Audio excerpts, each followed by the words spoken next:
Assalamualaikum warahmatullahi wabarakatuh. Saya Vivi Widiana Saputri, NPM 50211208, mata kuliah Telaah Kurikulum, dosen pengampu Bapak Tio Gusti Satrio, Magister Pendidikan.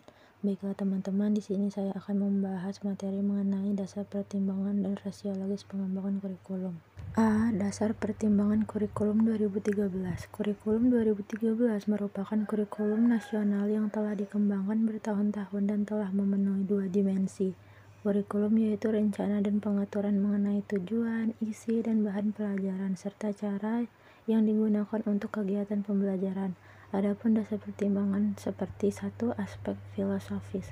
Filosofis dalam pengembangan kurikulum ialah asumsi-asumsi atau rumusan yang didapatkan dari hasil berpikir secara mendalam, analitis, logis, dan sistematis dalam merencanakan, melaksanakan, membina, dan mengembangkan kurikulum. 2.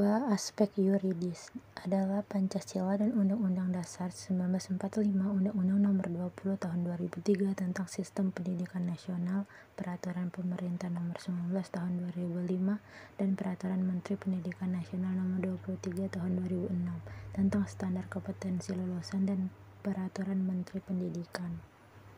3. Aspek konseptual. Secara konseptual, kurikulum dikembangkan memperhatikan prinsip relevansi. Prinsip ini merupakan prinsip dasar yang paling dasar dalam sebuah kurikulum. Artinya, apabila prinsip ini tidak terpenuhi dalam kurikulum, maka kurikulum tersebut tidak ada lagi artinya dan kurikulum tidak lagi bermakna. Kurikulum darurat. Kurikulum darurat merupakan penyederhanaan kompetensi dasar yang mengacu pada kurikulum 2013. Penyederhanaan kompetensi dasar untuk setiap mata pelajaran sehingga berfokus pada kompetensi esensial dan kompetensi prasyarat untuk kelanjutan pembelajaran di tingkat selanjutnya. Adapun modul pembelajaran khusus untuk PAUD dan SD, di mana pembelajaran jarak jauh dinilai sangat sulit dilakukan. Modul berisi paduan untuk guru, pendamping, orang tua, dan siswa. Kurikulum Merdeka. Kurikulum Merdeka adalah kurikulum dengan pembelajaran intrakurikuler yang beragam di mana konten akan lebih optimal agar peserta didik memiliki cukup waktu untuk mendalami konsep dan menguatkan kompetensi. Guru memiliki keleluasan untuk memilih berbagai perangkat ajar sehingga pembelajaran dapat disesuaikan dengan kebutuhan belajar dan minat peserta didik.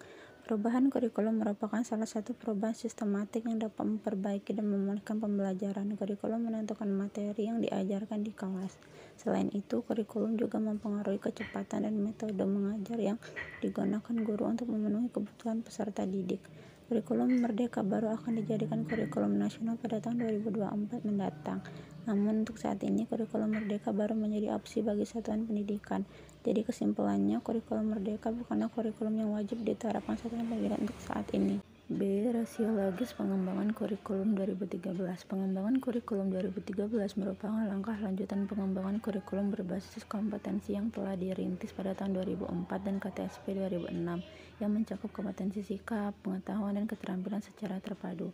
Pengembangan kurikulum perlu dilakukan karena adanya berbagai tantangan yang dihadapi, baik tentang internal maupun tentang eksternal. 1. Tentang internal. A. Pemenuhan 8 standar nasional pendidikan yang meliputi standar pengelolaan, standar biaya, standar sarana prasarana, standar pendidik dan tenaga kependidikan, standar isi, standar proses, standar penilaian, standar kompetensi lulusan.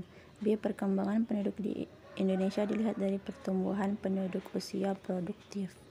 2. Tantangan eksternal. Tantangan eksternal yang dihadapi dunia pendidikan antara lain berkaitan dengan tantangan masa depan, kompetensi yang diperlukan di masa depan, persepsi masyarakat, perkembangan pengetahuan dan pedagogik, serta berbagai fenomena negatif yang mengemuka.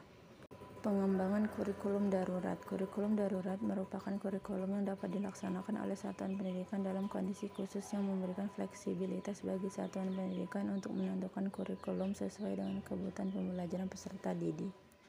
Pengembangan kurikulum Merdeka. Pengembangan kurikulum Merdeka berdasarkan kerangka dasar kurikulum Merdeka yang ditetapkan oleh pemerintah pusat terbagi menjadi 4 tema utama, yaitu profil pelajar Pancasila, 2 struktur kurikulum, 3 pencapaian pembelajaran, dan 4 prinsip pembelajaran dan asesmen. Keempat tema tersebut menjadi acuan sekolah atau madrasah menyusun operasional satuan pendidikan, modul ajar, modul proyek, dan bahan ajar atau buku teks. Oleh karena itu, madrasah atau sekolah perlu memahami dulu keempat kerangka dasar kurikulum merdeka tersebut sebelum mengembangkan dan menyusun keempat perangkat sekolah madrasah. Baiklah teman-teman, itu tadi yang bisa saya sampaikan. Saya akhiri. Wassalamualaikum warahmatullahi wabarakatuh. Terima kasih.